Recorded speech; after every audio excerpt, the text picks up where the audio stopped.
Hey guys, and thank you so much for joining me today. As you can probably already tell, I'm outside. I have this controller in front of me. So today I'm going to be talking about the DJI Mavic 2. So let's get into the video.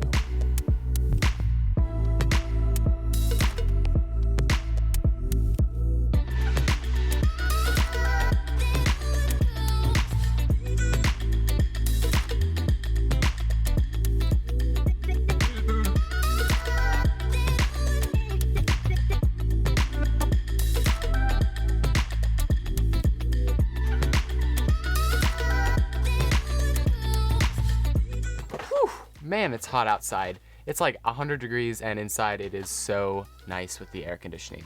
So yeah, we're talking about the DJI Mavic 2 Pro. And they came out with two series, so there's the DJI Mavic Pro 2 and there's also the DJI Mavic 2 Zoom. So I picked this one just because a lot of people recommended it for the camera. That's pretty much all it's different.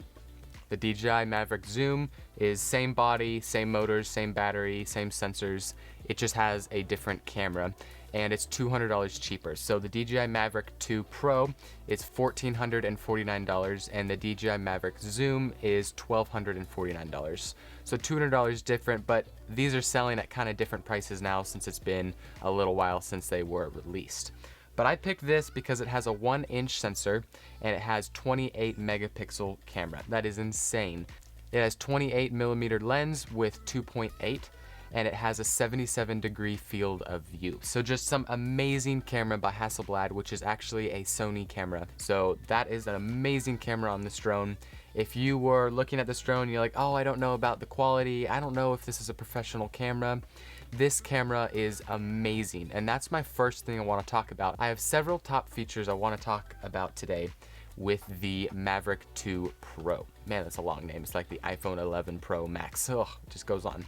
Anyways, the camera quality is what I want to start off with. So, of course, like I said, the 28mm f2.8 77-degree field of view. Just amazing camera, and I usually use it for video. And it has 4K, 30 frames per second, some super high quality, just amazing. It blows your mind how a drone with this tiny little camera, high depth of field, beautiful images. I'll show some video here in just a minute, and also some amazing photography. If you're using this for photos, I've taken some amazing photos. It's something really that drew me in for getting this drone is the camera. One of the really nice features is it has a huge battery, 3,850 milliamp battery. So a huge battery, you get almost 31 minutes of flight. I have two batteries, so that's over an hour of flight, and I haven't used both of them, actually drained them both flying, because I've gotten enough shots with almost 1.5 batteries about there. But big batteries, and the other thing about this is the drone is a little bit bigger, but otherwise it's still a tiny drone. I mean, once it folds up, it's a little drone, and that's another nice feature about this guy is you can take this on trips, hiking trips, biking trips. That little guy folds up there. You put your controller in a little backpack and that's all you need. I mean, it's pretty insane how tiny this drone is compared to all of the great features about it. So if we look at the drone here, we have two camera sensors here on the bottom.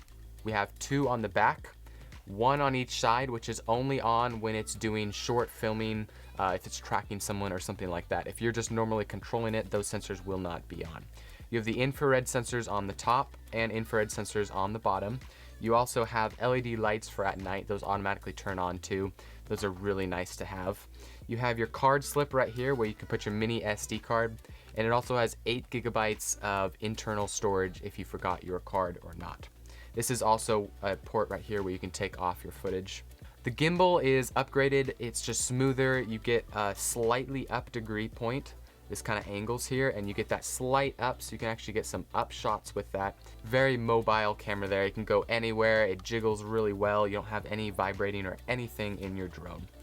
Those are just some really nice features. A couple other ones are the motors are upgraded to where they're really quiet, but not quite as quiet as the Platinum series. With the controller, you don't have much different here. You have your LCD screen right here, which shows all your main facts, so your battery life, your connection, if you're recording, all that type of stuff. I also have this mount on here, so I get my phone up here higher instead of down here where it pinches where your phone usually slides in. My phone actually doesn't fit, so I got this to where it can go up at the top. You can also put an iPad in there if you want. So nice controller, that folds up really small. A lot of other DJI drones has that same controller. But the main features here is, of course, the camera, the battery life, the size, all the sensors, the easy controlling. I've gotten so used to using the controller. It has active tracking, so it can track me walking, it can go around me, it can just take some amazing shots without me even controlling it. It's super cool. I have crashed it a couple times. They were very low crashes. They just kind of skid into the ground. One ran into a window by accident. So don't fly it near a window because those sensors can't really pick up that window. The battery died and it wanted to return home, and I was on the other side of the house, so ran into the window. But nothing was hurt. It's very versatile to where it can be crashed, like I said, several times, and there's not a mark on it. Pretty amazing.